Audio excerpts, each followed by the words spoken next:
I'm going to be covering some of the most pressing questions when it comes down to dropshipping. Let's get right into it.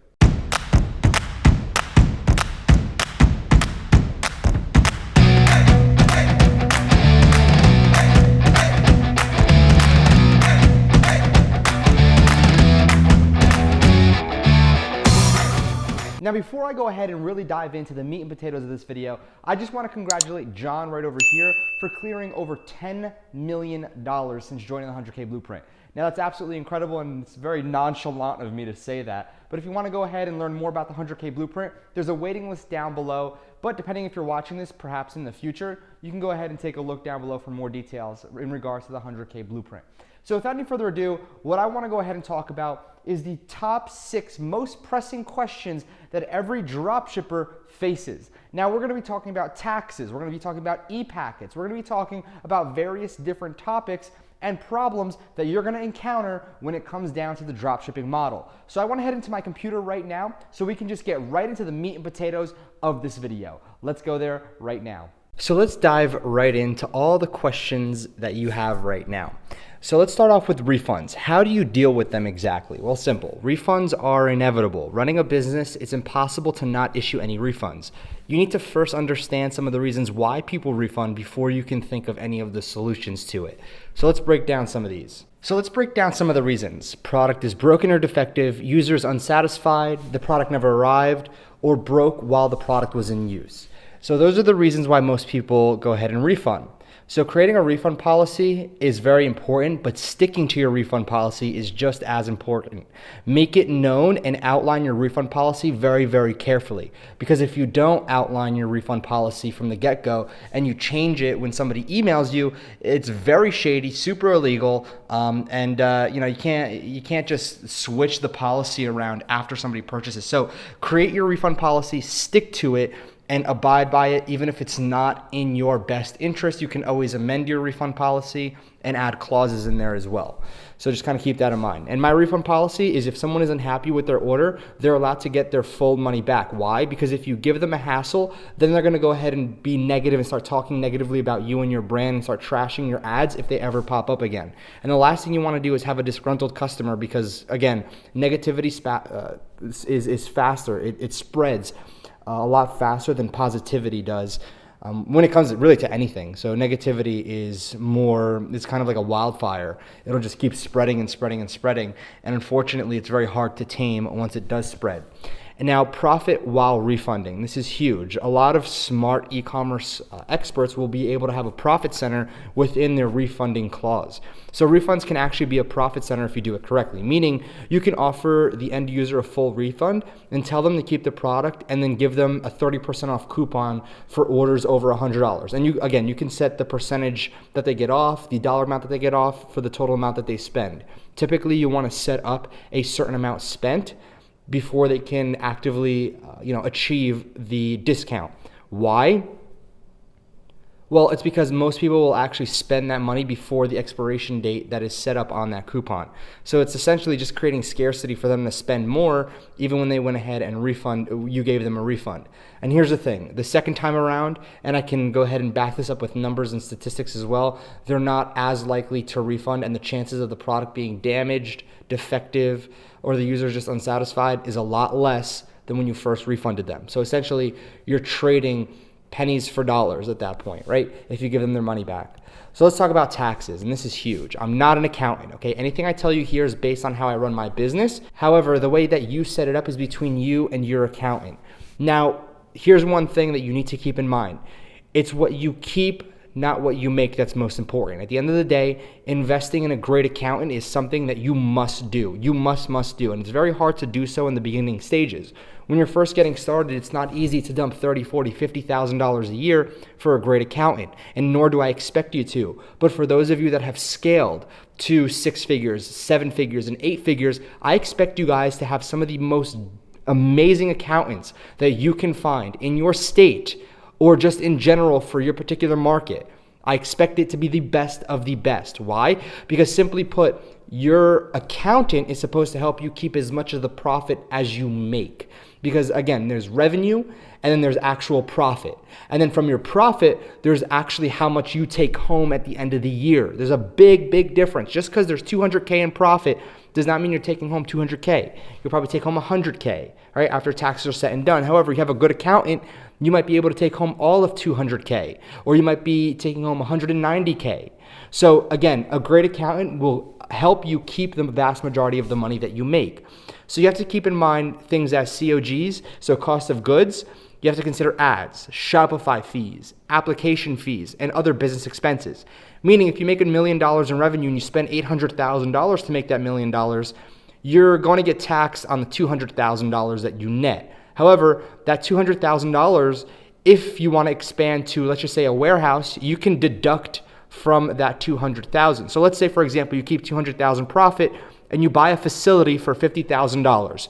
You can technically, you are able to write that off because again, it's $50,000 that you're putting back into the business. So out of the $200,000, you subtract the $50,000 and you would get taxed on $150,000. Right? So again, this is very basic. I'm not an accountant. I don't want you to think I'm an accountant. This is why you should definitely consider getting an accountant. And here's the thing. You can always keep working up. So you might pay an accountant $1,000 for the year. Next year, you might make, you might keep a lot of money. He might save you $15,000, $20,000. You might take 10 of that and go get a next level accountant to help you hide, or I don't want to use that term. I don't want to say hide, to help you keep as much as you possibly can. You never want to hide any sort of money. And again, I'm saying that for legality purposes. And again, not everything is a tax write-off. And if you think it is, you need to justify it one day if it ever comes down to that. Meaning that if you think investing in an exotic car for ads, that's not an investment, okay, for your company. The government doesn't look at that as an investment. Heavy duty trucks are investments. Luxury SUVs aren't, all right? But if you have a good accountant, anything can happen, all right? Just keep in mind, I put a little winky face towards the end of that. Now, taxes aren't anything to play with. Pay your taxes or suffer the consequences and the repercussions. You could go to jail for tax evasion if you don't pay your taxes. Simple. Now, obviously, the crime needs to fit the punishment. The more taxes you owe, the more you evade, obviously the bigger your punishment will be. So if, I'm not saying to evade taxes on any level whatsoever, but if somebody who evades $1,000 in taxes will never, be dealt the same way as somebody who owes $1 million in taxes, right? So again, just keep in mind, just pay your dang taxes and make sure you have a great accountant. Disputes and how to handle them. Understand why first and the solution second. Make sure you know why people are disputing so that you can fix that hole. Think of it this way. You have a leaky ceiling. Are you going to keep letting it leak, or are you going to fix it and stop the damages?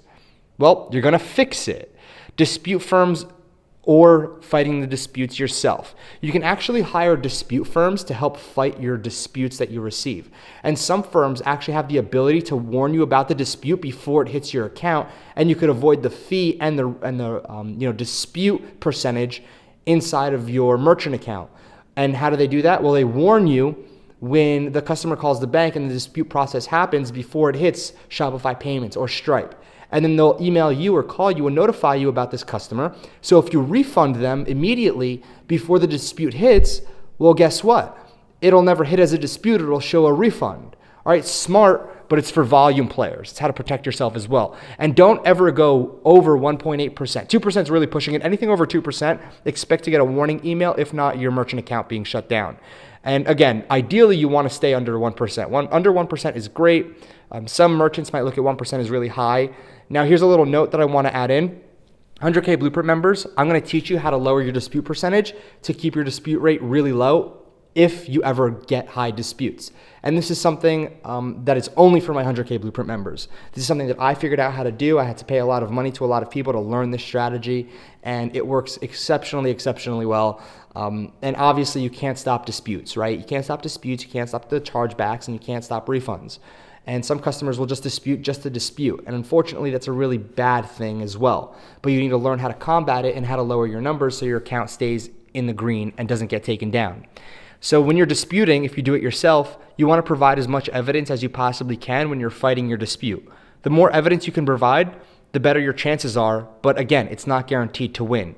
Meaning you want to provide tracking info, customer support records, and essentially put it all into a PDF and send that in when you're working on your dispute.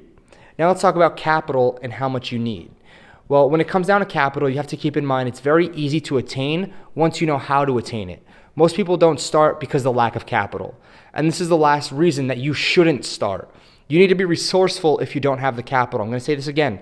You need to be resourceful if you don't have the capital. One way to be resourceful is through a joint venture. You can do what I did when I first started. I found someone with capital who wanted to get involved into e-commerce, and I found him on a forum. And again, there's like the warriorforum.com. They have a section there called Warrior Joint Ventures, and it's internet marketing people that have skills and have capital, and they're looking to partner up depending on what you have. So I learned everything at first and did all the grunt work, and then I used their capital to get me started.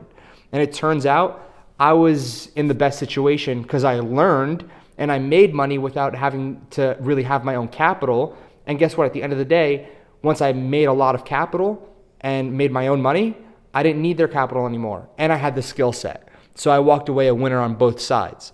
Financing. There's so many different financing options and companies that are out there. You can use platforms such as PayPal Working Capital or LendingTree to get financed. You can even go to a bank and get a personal loan. Now, I'm not suggesting to do any of this. I'm just giving you strategies and different methods that you can use. I don't suggest a loan ever. I don't like debt. However, I do like being able to leverage debt. There's a big difference. Some people go into debt without having a leverage point. But if you go into debt having a leverage point, that's a completely different story. Think of it like this. If you came to me and said, Dan, I have a guaranteed 100% surefire way to turn 10,000 into 100,000 within this next year. And you can guarantee it 100%. You can personally back it, whatever it is, right? You guarantee it 100%. And you guarantee me through a contract that I will get my money back and the investment. Now, I would say yes. Why? All you're doing is leveraging my capital because you don't have the capital on hand. And what you can do is invest my capital, take a percentage, and give me $100,000 back. So that's what leverage is. Now, you being $10,000 in debt from that leverage, you can guarantee your return because it's a safe play for you. But if you can't guarantee it, then it's not very smart. Then you're gambling. So you never want to gamble. You always want to have and take a calculated risk where you don't lose it all. So that's what I look at financing as. Never take out money that you can't afford to lose and that you don't have a game plan in order to make back, and go ahead and leverage the money you take out to make more back. Very important you understand that. Business loans. Now, business loans can typically get anywhere from $10,000 to $100,000 for first-time business loans. Now, this is super powerful, but you actually need an LLC, and there's more moving parts to this, but it's rather useful when you have a business and can take capital out against it. And this is something that I'm also going to be talking about a lot when I release my higher level masterminds. And I plan on releasing one probably Q3 or Q4 of this year. And unfortunately, I know not a lot of people have $15,000 to $25,000 to invest. So what we're going to show you how to do is business loans with LLCs, a company, which you should always have. You should always have a company, and financing as well. So you can watch what I do around Q3 and Q4. If you want to go ahead and get loans, I'll show you different strategies and different ways to be able to get loans. Shipping time. Be honest with your customer. Most people aren't honest on their shipping times on their website. This also leads to high disputes and refunds. You need to be honest. Dropshipping agents will also solve this problem. This is what I will also touch on inside of the 100K Blueprint. However, dropshipping agents are a huge help. You remove the supplier from sites like AliExpress, who handle thousands of orders per day and have one person ship your items for you and pack them. And they typically leave the facility same day with dropshipping agents. Because again, you need to understand, on AliExpress, they are suppliers that are moving thousands and thousands of units every day. Your product might not get shipped out maybe 5-6 days until after you order it. So keep that in mind. Shipping from the USA off of AliExpress. You can sort on AliExpress for USA-based suppliers. You'll need to adjust your prices accordingly. People don't mind paying a higher premium price for better quality products or perceived higher quality products. Right? I'm going to say that again. People don't mind paying higher premium prices for better quality products or perceived higher quality products. And USA-based shipping. You can bulk order your products and store them with a third-party logistics company, a 3PL, that does all the fulfillment and shipping for you. This is what you're supposed to do at scale, theoretically. But again, this is all at scale, and we're just talking about everybody who's just getting started. And is ePacket still viable? Yes, ePacket is super viable and is still one of the best options for shipping to the USA as of right now. There will be more unfolding in the time to come. But let me just talk about the stages that's ePacket is in right now. So stage 1, if bills get passed in the United States saying that there's higher imposed tariffs, if you will, on imported products, then that means higher tariffs on imports from China, which means that less consumers will actually be buying Chinese products because it's just as much to get USA manufactured products, which is stage 2. This means stimulation will happen in the market where USA-based suppliers will start to have the leg up with prices because shipping will be less expensive and will offset the cost of the cheaper items from China. So keep that in mind. So the best way for me to go ahead and give you an example is if you went to ebay.com and search fidget spinner, you'll notice that the 99-cent fidget spinners are coming from China, all right, with free shipping, and the $3 fidget spinners are coming from the US with free shipping. Now, unfortunately, the US supplier is still a tad bit more expensive, but people are still going out there and purchasing from the Chinese supplier because it's cheaper.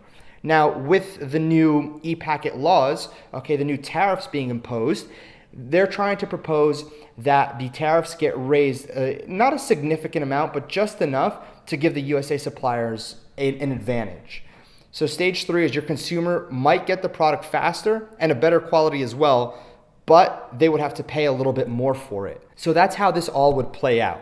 And this is just the early stages. I can't talk about long term. This is what it seems like right now. Even for me, I'm not too sure the current outcomes currently, and we still are at the infancy stages of these new tariffs. Until something is set in stone and 100% put into action, we don't need to find a solution as of yet. So let's carry on. If you're interested to learn exactly how I made over $235,000 last month, I created a video right here for you to go ahead and check out, and I definitely suggest that you watch it from start to finish right after you watch this video that you just watched, because again, it'll point you in the right direction. If you haven't done so yet, make sure you're registered to the 100K Blueprint waiting list, because when we release it, we're gonna be releasing it with some incredible goodies for all of you. So again, Dan Fan Notification Squad, it has been real. Check out this video, and I'll see you there.